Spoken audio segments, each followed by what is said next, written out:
Alright guys, so this is the video for the test 5.4 reteach. Make sure you follow along with these problems and submit them to your teacher so they can give you another attempt at the test.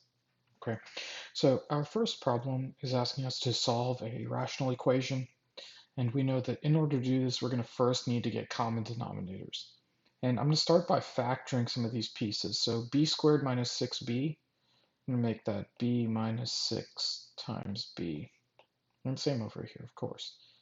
B minus 6 times b. And this is just the factored out form of that denominator. And we can also say that, hey, in order to fix the problem and get all of these denominators the same, let's multiply this side by b minus 6 as well, top and bottom. Okay. Before we continue, let's list our excluded values, which means, of course, we don't want to ever be dividing by 0. So both of these factors at the bottom, b is going to be 0, and b minus 6 we'll put to 0. And we're basically going to find 0 and 6 are our excluded values. So if we get either of these as an answer, we're going to go ahead and say no solution for that part.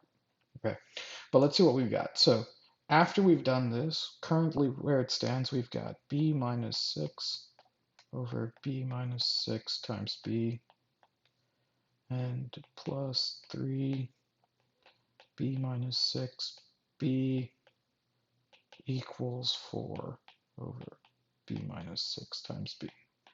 Okay, now you can see that, hey, all of my denominators are the same, so we're going to cancel these guys out. So this is all going to cancel, and I've got this little b, not the 6. So b minus 6 plus 3 equals to 4. And of course, we can just kind of keep simplifying this down. B minus 3 equals 4, or b equals 7. Okay, and so that's my answer right there, b equals 7. We're just going to double check it against our excluded values, 0 and 6. 7 is not one of them, so this answer is good. And this is the answer you would put in there. Okay, so get your denominators common, go ahead, cancel everything out, solve whatever's left, and go ahead and get that final answer. Okay, this second problem is very similar to the first problem, except all we have to do is multiply this first piece by 2, top and bottom.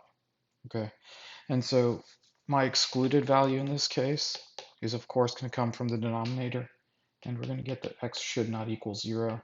So make sure if we get 0 to throw that answer out. So what I've got currently, 2 over 4x squared equals 2x minus 5 over 4x squared minus 1 over 4x squared. Now that all my denominators match, we're going to go ahead and cancel these guys out. So these 4x squareds are all going to go away. And we've got 2 equals 2x minus 5 is 1. And if we keep simplifying this, 2 equals 2x minus 6. Add that 6 to the other side, so 8 equals 2x, or x equals to 4. Okay, again, we just check it against our excluded values. Looks like 4 is good. That would be my solution here. Okay, now crossing the horizontal asymptotes question. So the first thing we have to do is, of course, figure out, is there a horizontal asymptote before we can say that this crosses? So we're going to use the eats DC rule from Bobo-Botten, and we're going to end up doing 3 divided by 1. So my horizontal asymptote is going to be y equals 3. And so in order to see if my asymptote crosses, we're going to take our equation that we started with, 3x squared minus 3x plus 10 over x squared minus x plus 8. And we're going to set it equal to 3. This is, of course, my horizontal asymptote. And we're going to see what happens when we solve this. So we're going to multiply this denominator to the other side. X plus 8, x squared minus x plus 8.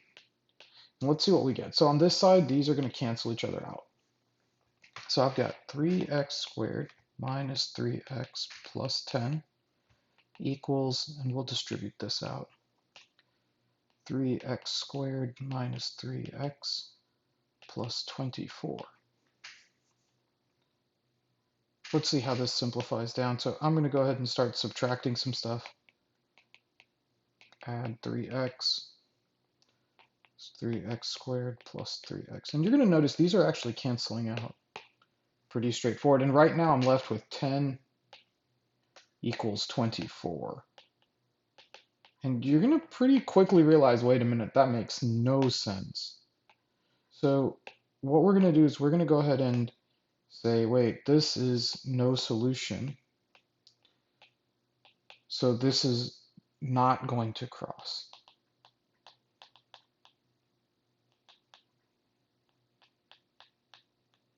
Okay, so in this question, you would answer that it does not cross because when we solved it like this, we did not get an actual solution for this. Okay, so if we look at question 4, you'll see it's pretty similar to the one we just did where we talked about crossing the horizontal asymptote, except this time we want to figure out the x where this actually happens. So the first thing we need to determine is the horizontal asymptote, and that is going to be y equals 4. Okay, this is because of that eats DC rule again. Okay, so we're going to put our equation equal to 4, and then we will solve this so that we can figure out what x value makes this true. Put this equal to 4, and then of course start by multiplying our denominator over, so x squared plus x plus 2, x squared plus x plus 2, cancel on this side, distribute on the right side.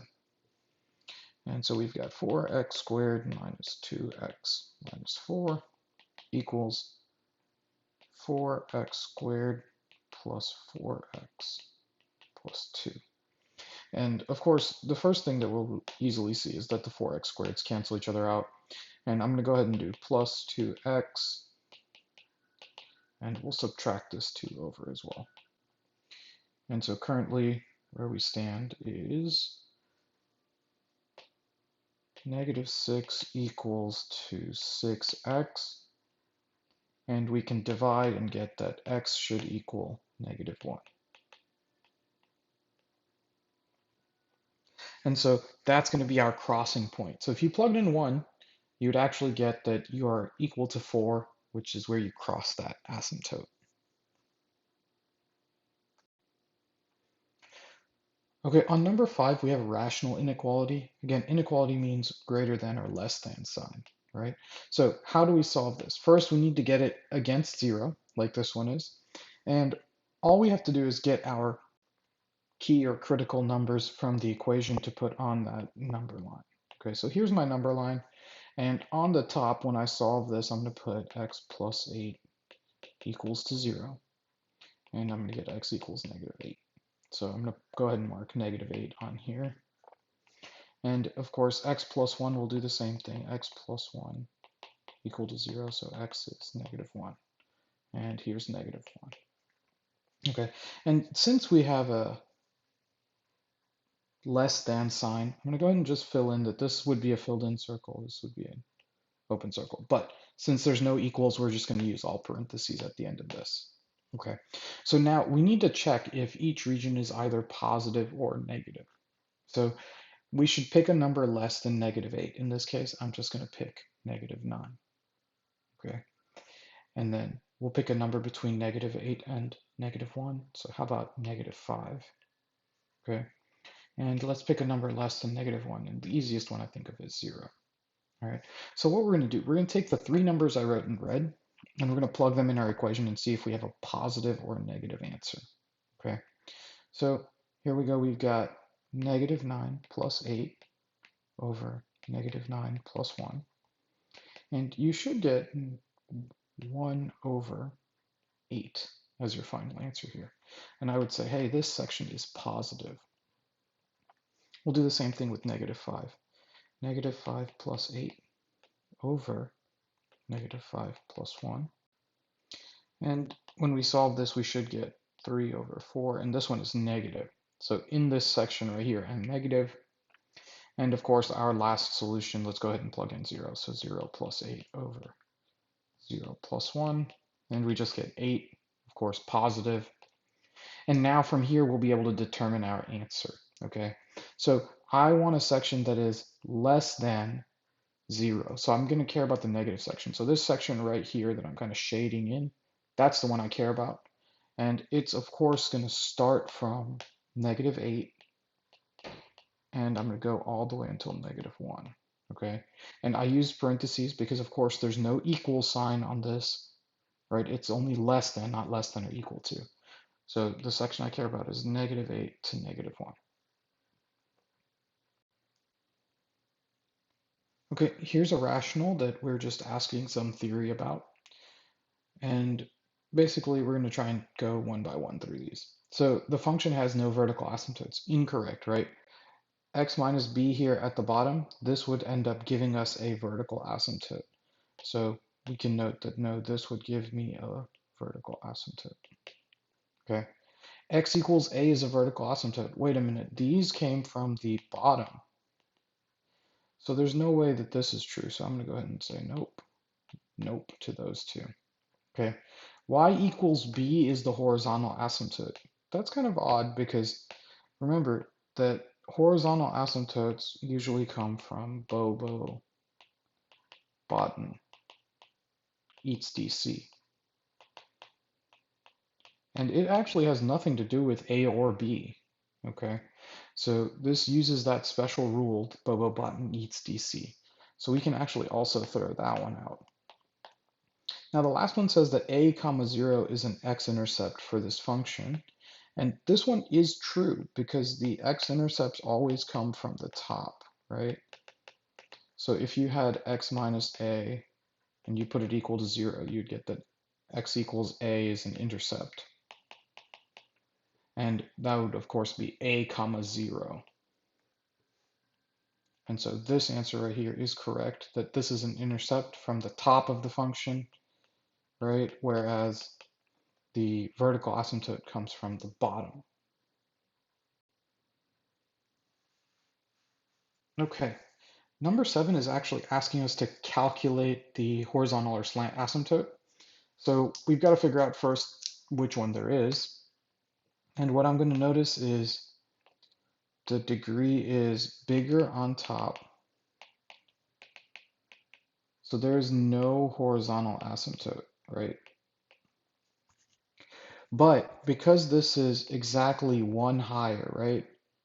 3 over 2, we know that this is going to have a slant asymptote, okay? So we can calculate the slant asymptote by doing long division here, okay? And it's actually not too bad of a setup. X squared, 3x cubed, 5x squared, 22x minus 19. And going from x squared to 3x cubed, I know I need to multiply by an x into 3. So we get 3x cubed, subtract, cancel these guys out, I've got nothing. Bring that last one down, minus 5x squared. Now we repeat one more time, so x squared to minus 5x squared times negative 5, right?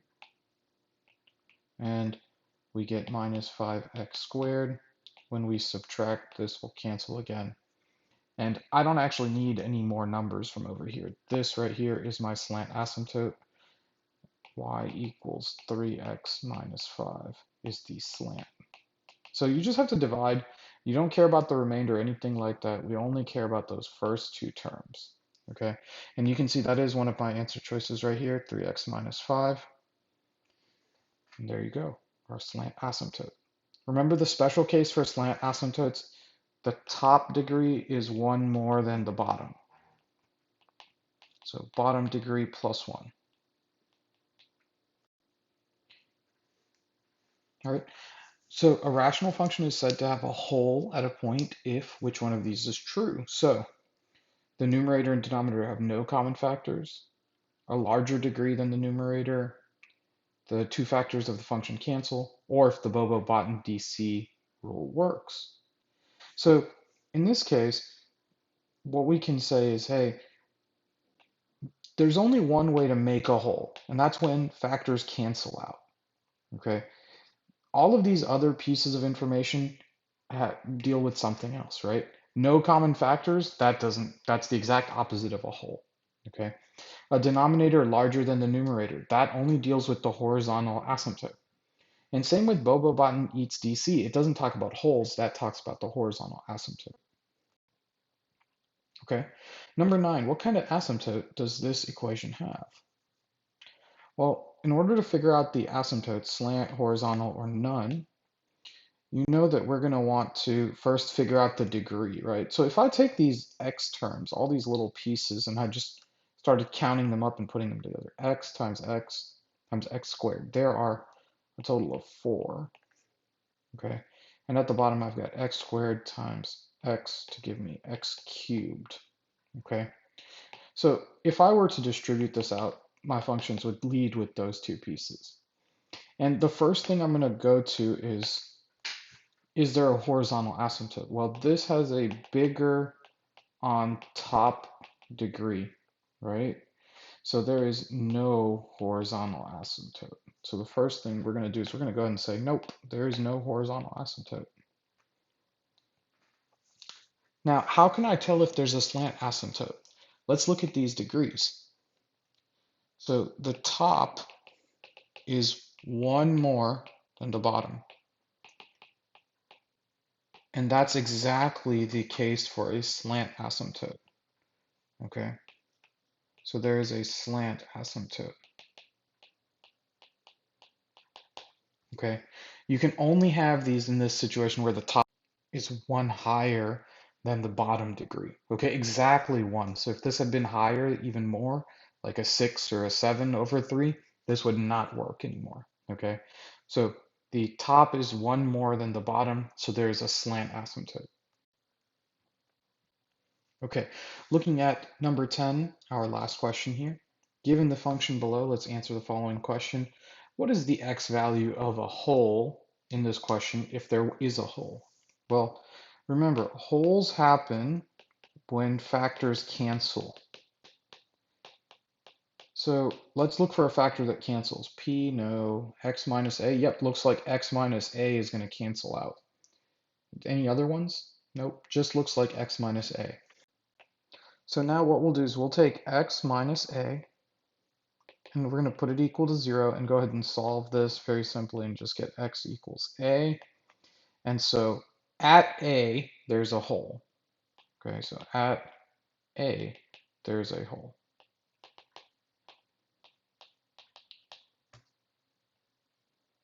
Okay, so guys, that's a quick recap of your previous test. Remember, if you got less than 70 after you've completed this and your reflections on the back of the page, go ahead and submit those to your teacher so they will open up another attempt for you. Make sure you get this done ASAP so there's enough time to get your reassessment in before the end of the 6 weeks.